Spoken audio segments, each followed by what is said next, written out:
महात्मा गांधी के प्रमुख आंदोलन। सबसे पहला आंदोलन चंपारण सत्याग्रह था। यह आंदोलन सन 1917 में किया गया। भारत के बिहार राज्य में ब्रिटिश जमींदार किसानों को खाद्य फसलों को उगाने नहीं देते थे। जो ब्रिटिश जमींदार थे वो खाने वाली फसलों को उगाने नहीं देते थे। जमींदार किसानों को नील की खेती के लिए मजबूर करते थे और उनकी खरीद बहुत ही सस्ते दामों पर करते थे, जिससे किसानों की जो आर्थिक स्थिति थी वो बहुत ही कमजोर होती जा रही थी। गांधी जी ने जमींदारों के खिलाफ विरोध प्रदर्शन के लिए बिहार के चंपारण जिले में सन 1917 को चंपारण सत्याग्रह शुरू किया, जिसके बाद गरीब किसानों की मांगों को माना गया। फिर दूसरा आंदोलन था खेड़ा सत्याग्रह। वर्ष 1918 में गुजरात के खेड़ा में बाढ़ और सूखे के कारण किसानों की आर्थिक स्थिति बहुत ही खराब हो गई, जिस कारण वह कर माफी की मांग कर रहे थे। परंतु अंग्रेजों के द्वारा कर के लिए किसानों का उत्पीड़न किया जाता था और उन्हें बंदी बना लिया जाता था। तब महात्मा गांधी ने खेड़ा सत्याग्रह किया और महात्मा गांधी के मार्गदर्शन में सरदार पटेल ने अंग्रेजों के साथ इस समस्या पर विचार विमर्श के लिए किसानों का नेतृत्व किया, जिसके बाद अंग्रेजों ने कर माफ करके सभी बंदियों को रिहा कर दिया था।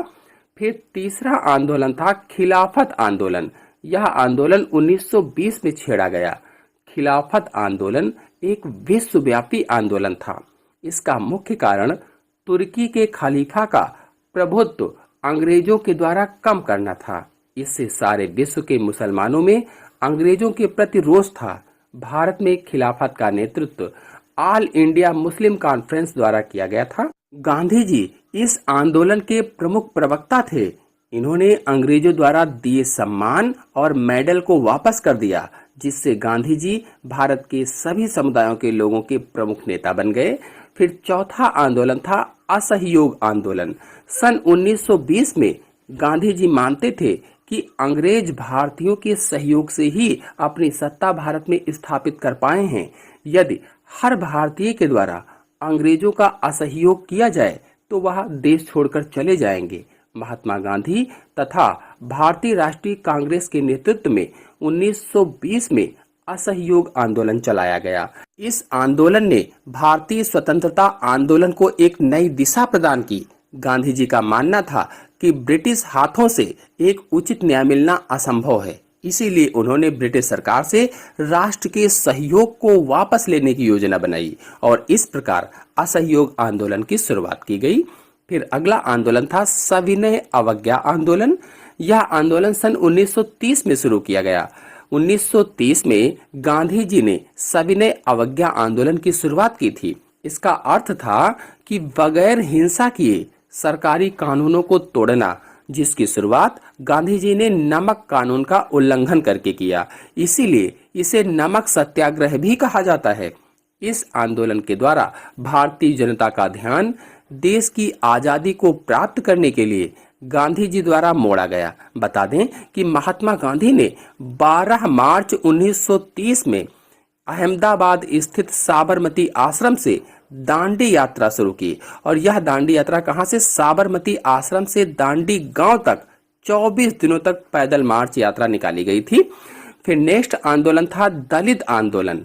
तो देश में फैले छुआछूत के विरोध में महात्मा गांधी ने 8 मई 1933 से छुआछूत विरोधी आंदोलन की शुरुआत की। यह आंदोलन पूरे देश में इस तरह फैला कि देश में काफी हद तक छुआछूत खत्म हो गई। इसके बाद गांधी जी ने अखिल भारतीय छुआछूत विरोधी लीग की स्थापना भी की। फिर नेक्स्ट आंदोलन था भारत छोड़ो आंदोलन। भारत को आजादी दिलाने में गांधी जी का भारत छोड़ो आंदोलन बहुत ही महत्वपूर्ण था, यानी इसने बहुत ही महत्वपूर्ण भूमिका निभाई। महात्मा गांधी ने अगस्त 1942 में अंग्रेजों के खिलाफ भारत छोड़ो आंदोलन की शुरुआत की।